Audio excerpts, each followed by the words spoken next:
welcome to Plain Civics. Thank you for joining us. I'm Joe Ulery. And I'm Bobbi Fisher. Our goal is to break down how government works so you can make the government work for you. And we have arrived at episode 22. It is First Amendment Part 2. We'll get started on that in just a minute. But first, Bobbi, it's the Fast Five, and you are up today. I get to ask you questions. I'm ready. The Fast Five. Number one, at a party, where can someone find you?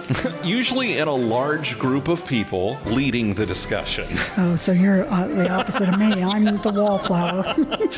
And probably with people in that group saying, I wish he would shut up because I would like to participate in this conversation. So that would be me. Okay. Number two, besides ours, do you have any favorite podcasts? I do, and it's because it affects me very personally, and it's called Tales from the Heart. I suffer from genetic heart disease called hypertrophic cardiomyopathy. It's something that I listen to. It's very educational, and I edit the podcast Tales from the Heart. So if you know somebody that's got some sort of hereditary heart disease, you can check it out. It's hosted by Lisa Sahlberg, and she's the CEO of the Hypertrophic Cardiomyopathy Association. And I've noticed since I found that out about you, I see advertisements on TV all the time. Well, we've got new medicines out. Yeah, so it's like Mavacamten and Camzyos. They now have medicines for that. It's a really exciting time for that space right now of medicine. Number three, what's your comfort movie or show? So I picked two, and one is Seinfeld. In fact, today, just before we got started recording, one of my friends sent me a text and asked me if I would eat a Snickers bar with a knife and a fork, which is a Seinfeld reference. And my other go-to that I really like is Mike and Molly. Oh, it's just... I love Miss Melissa McCarthy. Oh my gosh, she's so good. Yes, again. And she and I haven't heard from her yet since I dropped her name. Oh, that's right. But I'm expecting for the end of the year she'll be in touch and we'll be besties. So. And see, I'm surprised since we have a lot in common that I'm not a Seinfeld fan. Yeah, well, you know what? It's one of those shows was. you either love or hate. It really, truly is. Again, it's a show about nothing, and that's my speed. Number four, what originally got you interested in your field of work? If you know me, you know I am not a huge sports fan. However, I remember growing up, and in the 80s, we would always be together with someone on race day. And if you don't live in Indiana, you may not understand. But in Indiana, the Indianapolis 500 is... Well, it's the biggest single-day sporting event. That's the Super Bowl of it. It is. And so I remember we would never watch it because it would be blacked out on TV for attendance and ticket purposes. So we would always listen to it on the radio. And I remember it was just listening to all the different voices going back in the day, from Bob Jenkins, who was in the Master Control Tower throwing it, to Howdy Bell, or to Jerry Baker, or to they had so many people out down in the turns and in the pits, and it was just happening so fast. I thought, I didn't really know what they were talking about because, again, sports and Joe don't equal, any answer. But I thought this sounds so much fun. And that's what got me interested, the Indianapolis 500 radio. That's funny because I recognize all those names because my family was into racing big time. And so, but like a lot of people in Indiana, we would sit and listen on the radio. That was the thing. Except for a few years, I did go with my dad to the 500. All right, last one. What's something you've always wanted to learn how to do? Stained glass. Really? I am fascinated by, I don't know what this says about me, but I like lights and I like different colors of glass. And I want to combine the two. And so I love like a Tiffany style lamp. And I thought, maybe that's because I'm getting to the point in life where I'm like burning out on certain things that I used to like to do. So this would be a good new hobby. I thought, well, maybe I could wonder what the startup cost is to get started in doing stained glass and maybe making some lights.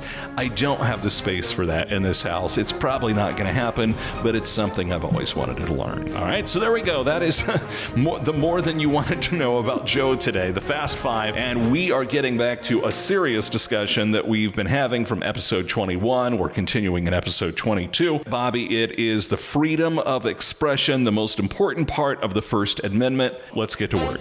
And now our feature presentation.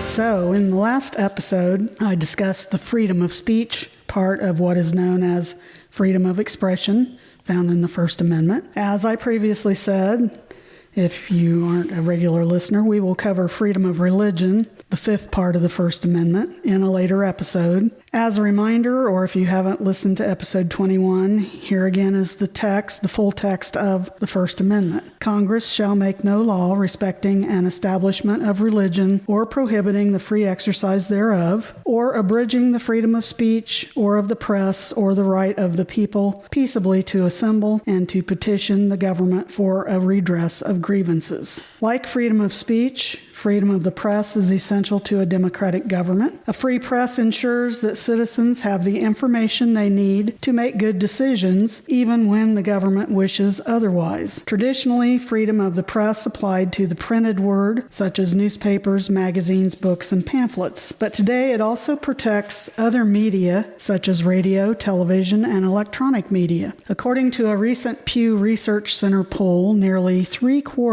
of U.S. adults, 73%, say freedom of the press enshrined in the First Amendment to the U.S. Constitution is extremely or very important to the well-being of society. The roots of freedom of the press can be traced back to the late 15th century, when the art of printing rapidly spread across Europe after the invention of movable type by German artisan Johann Gutenberg. With printed material more widely available, censorship soon followed because monarchs and religious leaders were afraid of the political power that came with a free press. Henry VIII, who I mentioned in the last episode. 2 back-to-back episodes with a Henry VIII reference. He actually issued the first list of banned books in 1529, and he also created a licensing system for all books in 1538. By 1559, all new written works had to be submitted for censors' approval under the order of Henry's daughter, Queen Elizabeth I.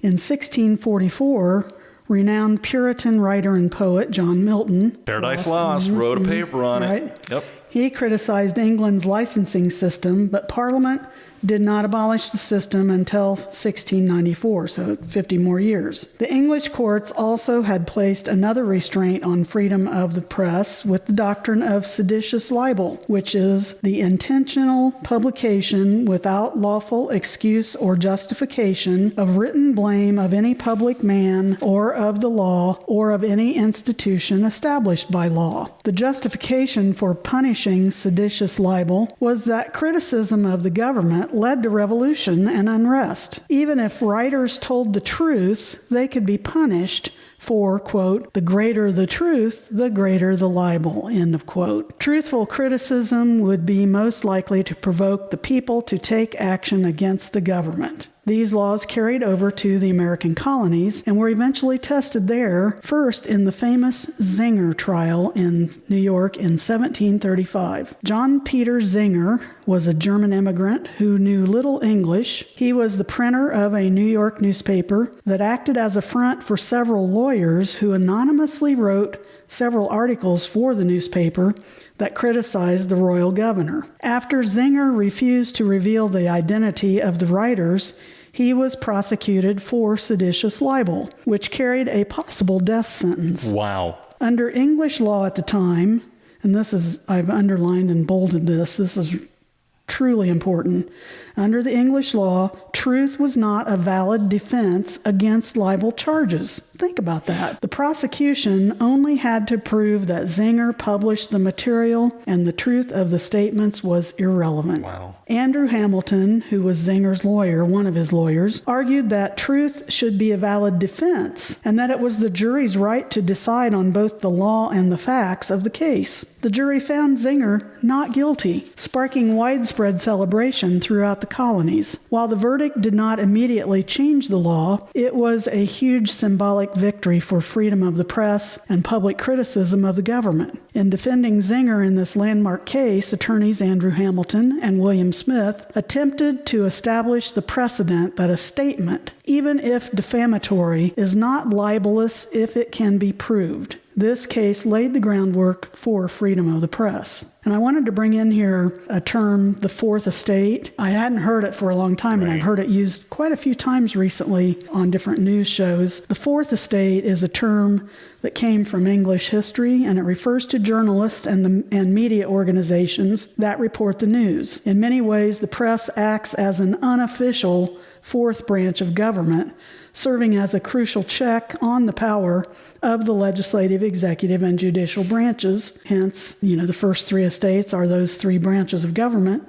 The fourth estate is the press. And on my mind, as you're saying this, and I know we'll jump to this later in the episode, is recent developments where reporters at the Pentagon turned in their badges and refused to sign paperwork that they would only report certain things. That's in the back of my mind, Bobbi, as you're saying this. And yes, we're definitely going to talk about that in just a couple minutes. Even after the Zenger trial, colonists had to contend with royal governors who tried to suppress freedom of the press. After the Revolutionary War, the Virginia Declaration of Rights was the first state constitution to protect freedom of the press. 5 states listed freedom of the press as suggested amendments to the new U.S. Constitution in 1787. The most basic principle of freedom of the press is that government may not, except in extraordinary circumstances, exercise prior restraint or censor a work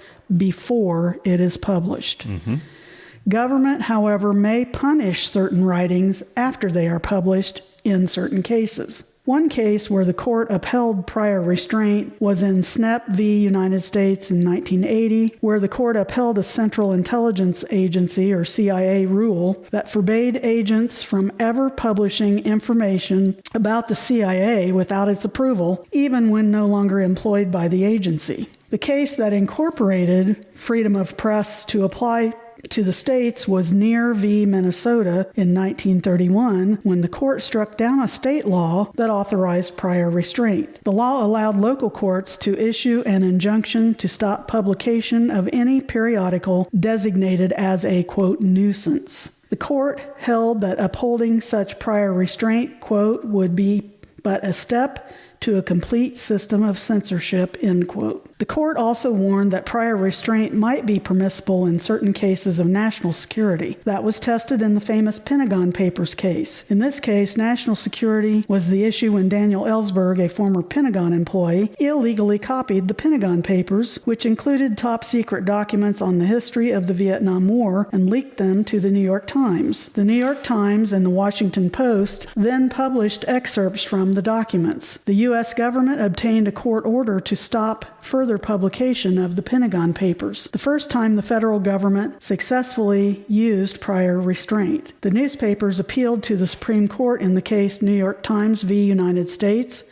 in 1971. The court held that the government had not proven that publishing the Pentagon Papers would jeopardize national security, thus not overcoming the heavy presumption against prior restraints. Sometimes freedom of the press can conflict with other rights, such as the defendant's right to a fair trial under the Sixth Amendment. Pretrial publicity can prejudice the community so much that it isn't possible to find an impartial jury. The court has ruled that local judges can take certain measures to ensure a fair trial, such as keeping the jury in isolation or changing the location of a trial, but they cannot use prior restraints on the media. I remember covering a trial in Cass County, Logansport, where I grew up, and I had a story that ran on a big trial that was coming up, and this story basically was jury selection is getting underway today for the trial of X, which was a big trial. And I had one of the judge's employees at the courthouse pull me aside and tell me I was not allowed to run that story. And I'm like, you're wrong. I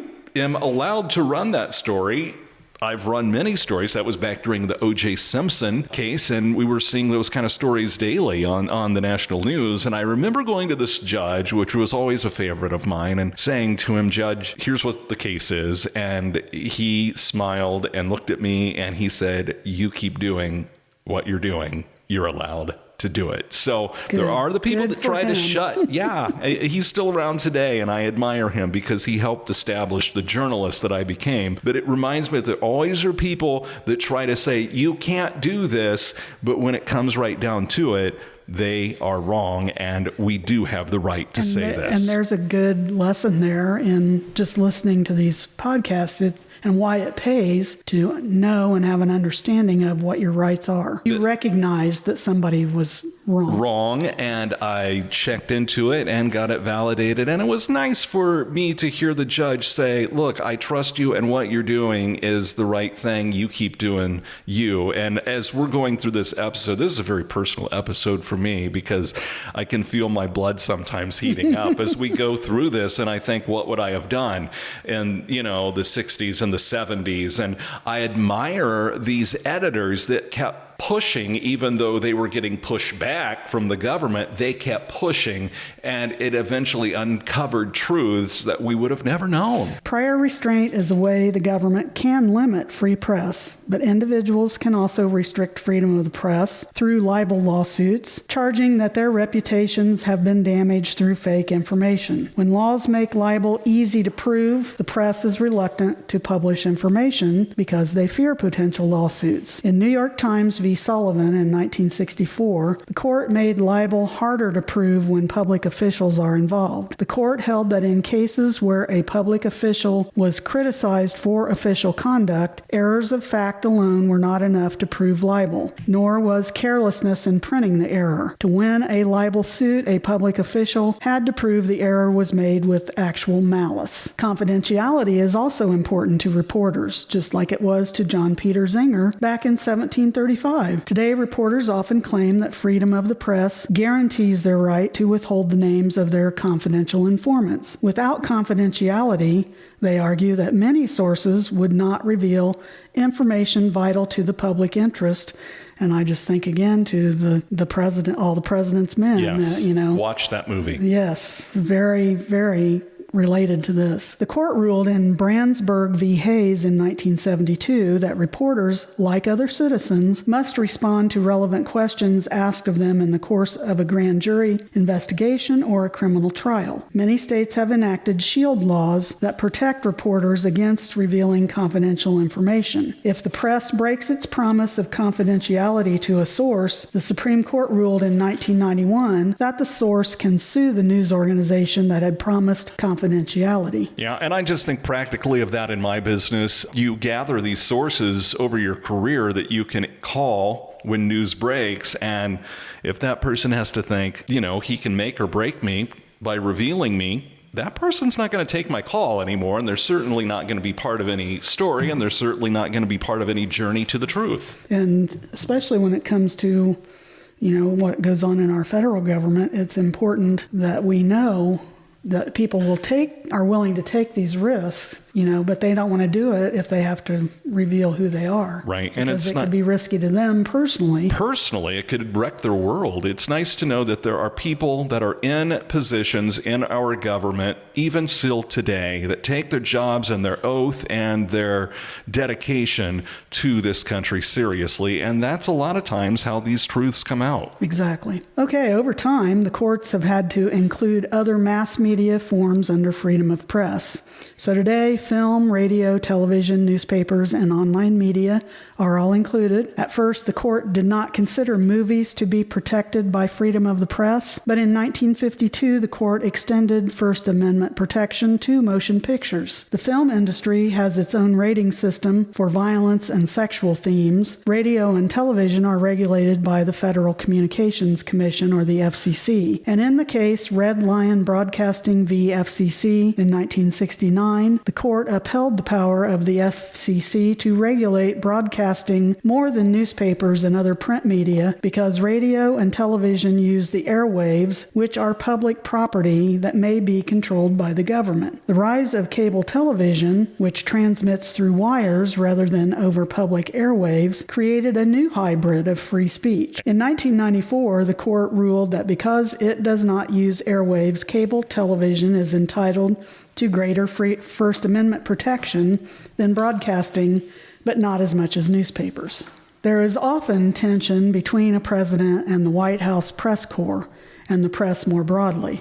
After all, it is their mission to report and hold elected leaders accountable. Some in power have attempted to threaten the freedom of press by taking actions such as discrediting the press by insulting journalists or outlets or labeling them as, quote, fake news, to undermine credibility and erode the public's trust. Donald Trump brought the term fake news back from the dead in his campaign for president back in 2016, and it has become a fixture in both of his administrations and the media outlets that support him. For people that think he made that up, fake news was actually used before, in the earlier 20th century, but it hadn't been used for many, many decades until he decided to start calling news outlets that. Another action taken has been restricting access to information by limiting press credentials, barring reporters from briefings or denying access to public records, including removing members of the White House press corps or press pool. In February 2025, in an unprecedented move, the White House announced it would take control of the press pool membership, a duty traditionally managed by the White House Correspondents Association, for over 100 years. The administration stated it would choose which journalists could attend events with limited space, such as those in the Oval Office and on Air Force One. The Trump administration has barred certain outlets from covering events. In early 2025, the Associated Press, or the AP, was banned from the White House press pool after refusing to use the term Gulf of America, which Trump had decreed for the Gulf of Mexico, which there's a lot of debate about whether he has the right to rename something that is international waters. A federal judge ordered the AP's access restored, but the decision was temporarily stayed during an appeal. The White House has expanded access for what's known as new media outlets, such as podcasters and influencers, who are often aligned with the administration. In the press briefing room, a designated seat for, quote, new media is always called on first. And when there's a lot of those folks that are in there that are basically in there to agree with whatever the president says, there's only so many seats in that room. So this just goes to your point. People are going to be left out that may be more fairly reporting what's going on. In another unprecedented move in September 2025, the Department of Defense issued a memo requiring reporters to pledge not to gather or use unauthorized information, even if unclassified, or risk losing their credentials. Press freedom groups condemned the rule as an attempt to control what information reaches the public. The Pentagon also placed new restrictions on journalists' movements, requiring escorts for reporters to travel to large parts of the building that were previously accessible. Earlier in 2025, the Pentagon removed the designated offices of legacy media outlets like the New York Times, NPR, and NBC News, for example, and rotated the space to other news organizations, some of which were more sympathetic to the administration. Defense Department had set a Tuesday of last week, a Tuesday deadline for news outlets to either sign the new Pentagon access policy or lose access to press credentials and Pentagon workspaces. The 21-page list of press restrictions prevents basic news gathering, compromises First Amendment freedom of press rights, and disregards the public's right to know what goes on inside the Pentagon's 17.5 miles of hallways, where nearly $1 trillion of U.S. tax dollars and about 3 million employees are managed from. On Wednesday, October 15th, 2025, dozens of journalists who cover the U.S. Defense Department vacated their offices in the Pentagon and returned their credentials as new restrictions on the press access took effect. And that was a really hard thing for me to see. And that is a sad day for journalism. And I am honestly surprised more people are not outraged about it. I know when I was a local beat reporter, that is how you develop relationships with the people and the facility and the government you're reporting on, is those face-to-face contacts. And exactly, it really has shifted the way that things will be reported on. We just haven't realized it yet. At least 30 news organizations declined to sign the new policy, citing a threat to press freedoms and their ability to conduct independent news gathering on the world's most powerful military. And I might add there, only one news organization, a very far right, yes, signed. That was it. Was it OAN? Yes. Credentialed reporters have traditionally been limited to unclassified spaces in the Pentagon and have worked across the hallway from the Pentagon press office, which has allowed them access to department spokespeople. Press badges signify that they have already gone through a background check. The Pentagon's new policy is the latest expansion of restrictions on press access under Defense Secretary Pete Hegseth, a former Fox News host himself. Ironically, Fox News is among the news organizations that refuse to sign on to the new press restrictions. The Pentagon Press Association, which represents more than 100 news organizations, said in a statement that Wednesday was, quote, a dark day for press freedom that raises concerns about a weakening U.S. commitment to transparency in governance, to public accountability at the Pentagon, and to free speech for all. Yep. So like you said, this, I suppose because of our news is bombarded by so many things, it's been in the news, but it's probably not gotten the amount of attention that it needs to. But people will wake up and start to notice this, because they're going to have to change the way they gather the news. They're not in the space anymore. Right. And they still are. I just heard on the way here, that these people that used to work in the Pentagon, that's still their job. They just have to, it's going to be harder for them to get the information. And again, the bottom line was the government wanted them to only report on the things that they said were okay to report on. And that's not an open press. Right. Okay, another way of attempting to influence or suppress news coverage that is critical of government officials or policies is by threatening or punishing individuals who share information with the press, or targeting reporters who cover sensitive topics, intimidating journalists by monitoring their communications or tracking their sources, and cutting financial support for public broadcasters, U.S. agencies, and organizations that serve as independent news sources or support freedom of the press. And I'm thinking NPR, Voice of America, all of which have been, I think, completely cut out from practically decimated their funding under this administration. They're not gone away, but now they have to find private funding. They're on the air actively begging for money to keep their staff paid and keep reporting. But a lot of the local stations that used to be like PBS or whatever have basically gone under. Yes. Other attempts to influence the news coming from government are by filing frivolous lawsuits to silence or financially hurt media organizations, or removing or negatively impacting the press briefing rooms or workspaces in government buildings, thus limiting the ability of journalists to effectively and efficiently do their job.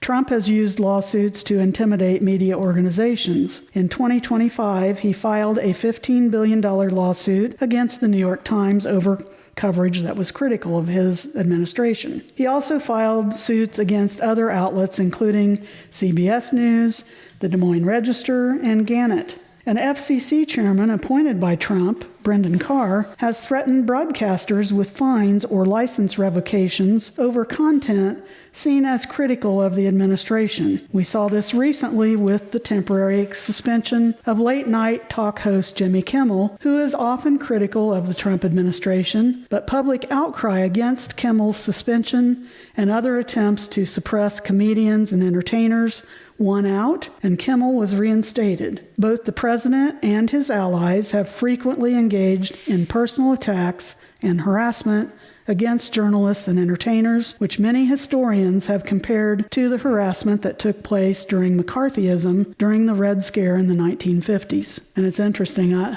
if you watch, it's like, 2 weeks later, and Kimmel's, since he's been back on the air, and he has to wait every night for his audience to stop giving him an ovation. Yeah, that's the thing, is when something like this happens, it stokes the fire for his fans. And, I'll just point out, it's like for decades, I mean, I guess, at least certainly since television came about, all presidents are the fodder of comedians and such, and they just take it in stride. Regardless of the party, Republican, Democrat, they're all, it's been fair game. It's part of what they do. Sometimes, they'll even laugh along with it. They'll be on the late night show. I mean, Biden was on, Obama was on. Yep. I remember Bush has been on late night shows. Dana Carvey did President Bush, 41, and you know what? They developed a relationship. Right, having a sense of humor, just even about yourself, like sometimes just having the ability to laugh at yourself, to me, it is a humbling quality in people that, they don't have to take themselves so seriously and have such thin skin. Well, I didn't even think about this till now, but back when I was still teaching, I had a time, it was actually on videotape, it was called Presidential Bloopers, and it only went as far as George H.W. Bush. But it had bloopers, things that have happened to presidents, like falling on stairs, or even it covered some candidates too, or like, our own Dan Quayle misspelling potatoes. In a classroom, wasn't it? I can't remember who the candidate was, but he fell off the stage. His chair fell off the edge of the stage, and President, I think it was H.W. Bush, got sick at, I think it was a meal in Japan. And threw up on there, at the table. And it's like, we have to laugh. I mean, they're humans. That humanizes they still have the same things happen to them. Yes. Like I fell down last week, and they do that too sometimes. Yeah, exactly. I mean, humor can bring us together. And I laughed at myself after I got. I mean, it's like, I think you texted me, and I may have chuckled too, not at you, but just said, it's like, stop racing inside with your drink. So it's like they're just human, and it's like, just take it in stride. Yes. The spreading of misinformation and disinformation undermines trust in legitimate journalism, making it harder for the public to distinguish credible news sources from propaganda or conspiracy theories. Also, conflicting interests among media executives who may have political, personal, or financial statuses that may skew coverage, suppress important stories, or push propaganda, manipulating social media platforms in which algorithms prioritize sensational or misleading content, promote coordinated disinformation campaigns, or allow and discourage harassment of journalists, all have had negative effects on news and information, like with Jeff Bezos buying the Washington Post. Right.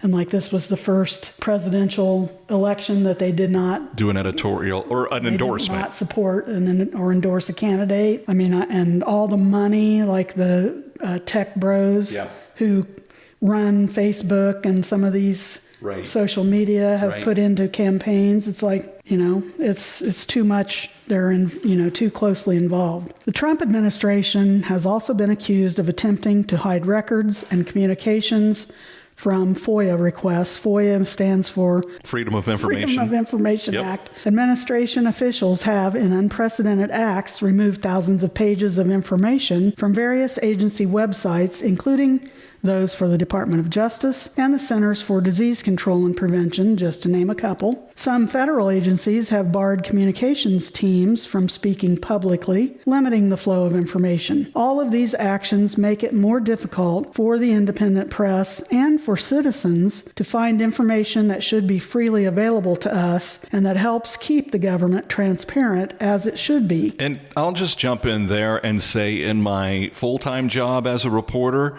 we've discussed this because it's an issue. We used to be able to pick up the phone and call a government agency and freely discuss topic A, and there's this chilled effect now.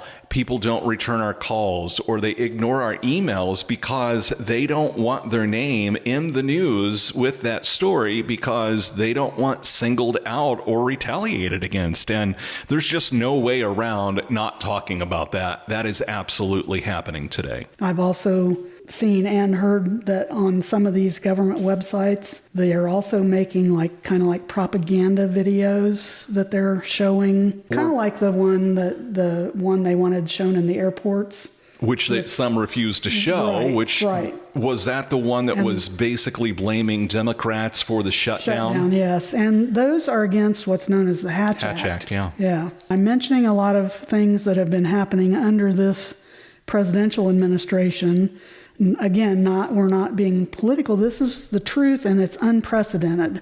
That's why we're mentioning it, because absolutely most of these things have never happened before. These are just practical examples of what I'm seeing in my job daily as a reporter. Again, it's not to skew you either way.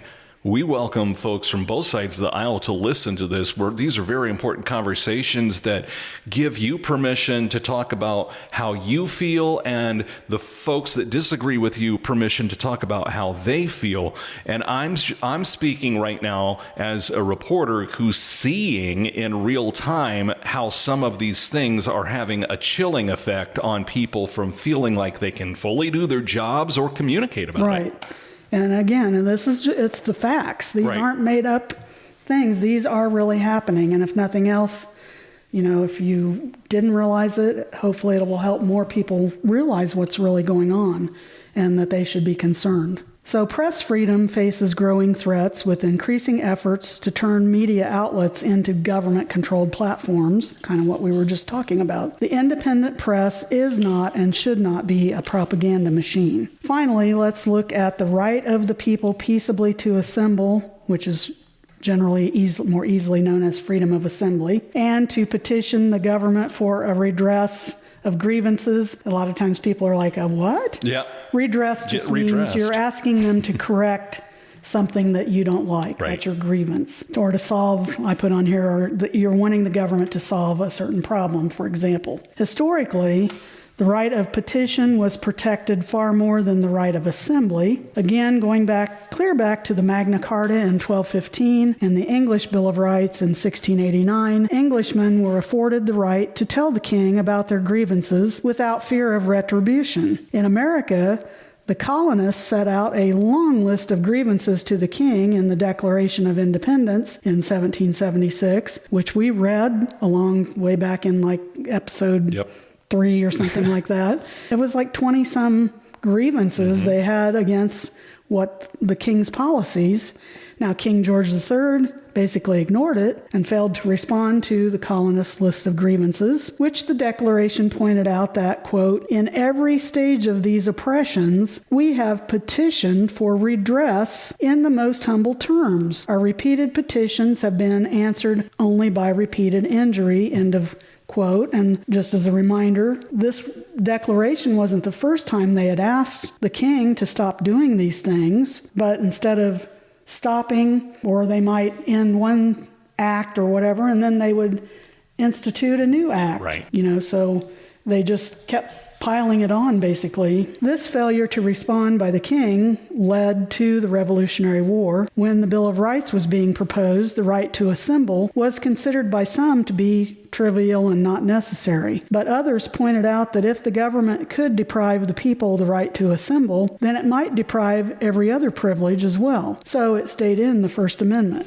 Thank goodness it did. Many more Supreme Court cases have dealt with assembly than petition. Peaceable assembly means that citizens do not have the right to riot, to block public streets, or take over public buildings. As with free speech cases, the government may not forbid assemblies based on their content, but may make reasonable regulations regarding the time, place, and manner of the assemblies and demonstrations. As a general rule, citizens have the right to use public property, such as streets and parks, for assemblies and demonstrations, but the court has held that freedom of assembly may be denied if it interferes with the purpose of a public building. It has also ruled that a city may forbid assemblies near schools that might disrupt normal school activities, but it has not struck down all demonstrations near schools. The court has upheld demonstrations on the grounds of a state capitol, peaceful sit-ins at a public library, and picketing the Supreme Court building itself. The Bill of Rights does not apply to private persons, so citizens have no right to assemble on private property. Can you imagine that? So unless permission is granted by the owner, assembly is not protected there. I need to remember that for my neighborhood. And I just, will point out, like over the weekend, we had the No Kings protests going on, right, which I just heard on the way here. There were no arrests that which made is amazing by the people that were actually protesting, but there were quite a few arrests of people who were harassing right those people that were carrying the signs and so forth. So it wasn't the protesters that were being unlawful, it was people antagonizing them that were. And to have an estimated, I've seen different numbers, but to have an estimated 7 million people come out as part of the No Kings protest movement, and there not to be any arrest as part of that demonstration speaks remarkably to those folks that were there to send a peaceful message. And that was the point of being there. I mean, that's remarkable. Now, what if the assembly is peaceful, but the audience is not? The ability of a hostile onlooker or heckler to disrupt an otherwise peaceful assembly or speech is known as a heckler's veto, which I didn't know. I didn't know this. By threatening violence, an angry audience can sometimes provoke the police to stop the assembly. The court incorporated freedom of assembly to apply to the states in the case DeJong v. Oregon in 1937. DeJong had participated in a public meeting sponsored by the Communist Party about alleged police brutality. He was sentenced to 7 years in prison under a local law that made advocating violence a crime. The meeting was peaceful, and DeJong himself did not propose violence, but the Communist Party, which he was a member of, did support the overthrow of the U.S. government. The court overturned DeJong's conviction, saying that, quote, peaceable assembly for lawful discussion cannot be made a crime, end of quote. Freedom of association is not specifically mentioned in the First Amendment. This involves the ability of people to join together for a common purpose or activity. The Supreme Court has held that, quote, effective advocacy of both public and private points of view, particularly controversial ones, is undeniably enhanced by group association, end of quote. Because of this, the court has ruled that freedom of association is protected by the First Amendment. The First Amendment protects those freedoms fundamental to a democratic society. Without freedom of expression, citizens would not have the free exchange of ideas and information necessary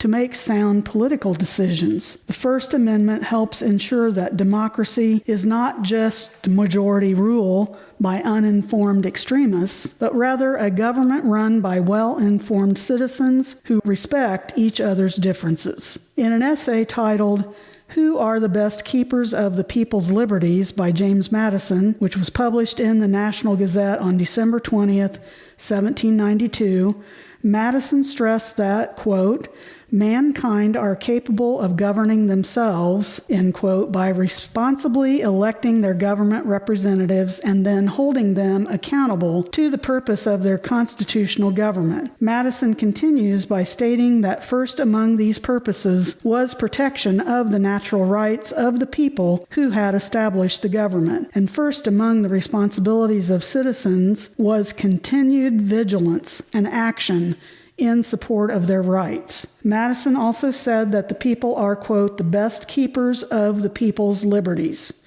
end quote. In order to enjoy their rights, they must be ready to defend them. And I would say to all the people who were trying to claim that the No Kings protests were paid people out there. Or terrorists. Terrorists and Antifa and all that, no. They were doing exactly what Madison said here, trying to salvage our rights and protect them. And I'm sure we will continue to talk about these topics because, again, as Bobbi mentioned just a few minutes ago, we're not bringing these up because we're trying to convert somebody from one party to the other. We're bringing these up because this is happening daily in real time. And we want you to know what is your right and right. what you can't do and say and be protected. But it is our right, if we don't like what the government is doing or how it's operating, to speak up. And that's how we've gotten things like civil rights and, just go back in our history. It led to the creation of our nation. All right, so that was a big discussion, a deep discussion about the First Amendment. So the question is, I've got the right to ask you, what is next? Well, I think since we covered 4 of the 5 rights in the First Amendment, that we should just go ahead and cover the freedom of religion part of it. So that will be our next episode, will be on the freedom of religion part of the First Amendment. All right, I'll look forward to that. So that brings us to the pop quiz. Bueller. Last episode's question, who does a U.S. Senator represent? Basically, if you say all citizens of his or her state, that's the answer. So we have 2 senators, and both of them represent all of the people in their state. Yeah. It's not like a representative that The just district. represents Right. a certain area. Yeah, that makes sense. And were you able to name your House district and who your representative is? By the time this episode airs, I'm going to be able to say yes.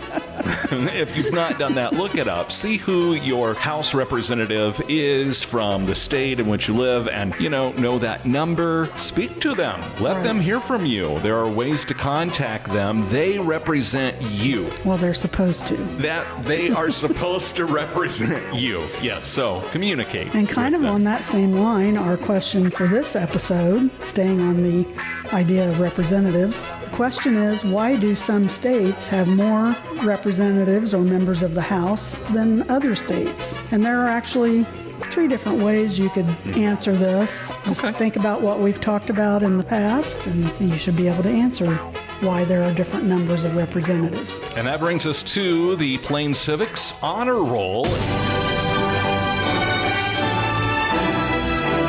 And this week, our inductee is Jenny Vietti, who I know listens and is also somebody who doesn't mind giving me suggestions.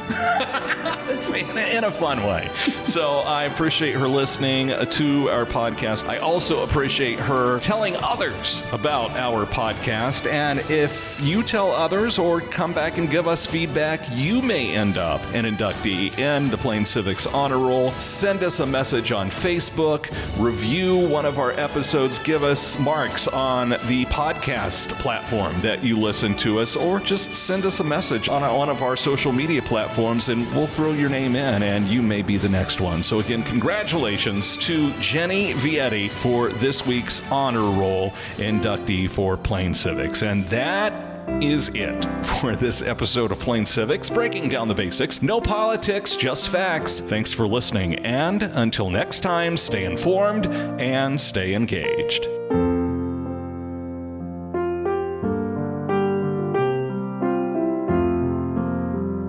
This is Plain Civics. Join us for the journey as we break down the basics of how government works, so you can make the government work for you.